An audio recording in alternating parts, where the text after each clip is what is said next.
Hi friends, welcome to Shravs kitchen. అందరూ ఎలా ఉన్నారు? ఈ ఎండలు బాగా పెరిగిపోయాయి కదా. మనం చల్లగా బాదాం మిల్క్ ఎలా తయారు చేసుకోవాలో చూద్దాం. ఇంకెందుకు ఆలస్యం, మనం ఈజీగా హెల్తీగా తయారు చేసుకుందాం రండి. ముందుగా కావాల్సినవి 30 బాదాంలు మనం వేడి నీళ్ళల్లో నానబెట్టుకుని ఈ విధంగా తొక్క తీసుకోవాలి.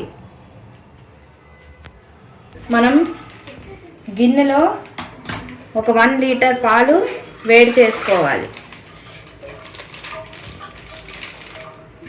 పాలు మరిగేలోపు మనం నానబెట్టుకున్న బాదం పప్పులు, ఒక 2 టేబుల్ స్పూన్ కస్టర్డ్ పౌడర్,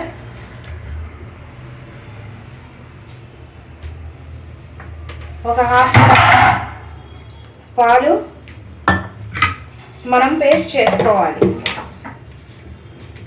ఇలా పాలు మరుగుతూ ఉంటే మధ్యలో కలుపుకుంటూ ఉండాలి, మీగడ రాకుండా. ఒక పొంగు వచ్చే వరకు మరిగించుకోవాలి. ఈ విధంగా మరుగుతున్న పాలల్లో మనం ముందుగా తయారు చేసుకున్న బాదం పేస్ట్ని కలుపుకోవాలి.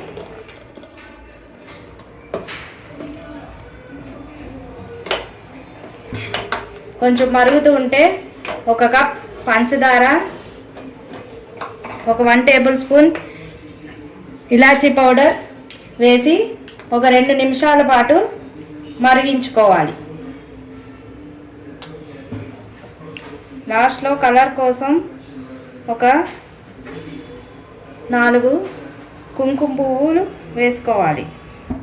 అంతే, ఈజీగా హెల్తీగా అందరూ ఇష్టం పడే మన బాదాం మిల్క్ రెడీ.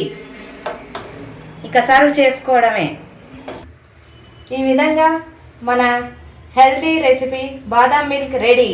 వేడివేడిగా కావాలంటే వేడివేడిగా సర్వ్ చేసుకోండి. చల్లగా అయితే ఫ్రిడ్జ్లో 1 అవర్ పెట్టి చిల్డ్గా సర్వ్ చేసుకోండి. ఈ విధంగా మీరు కూడా ట్రై చేసి టేస్ట్ ఎలా వచ్చిందో కామెంట్ బాక్స్లో పెట్టండి. Thank you.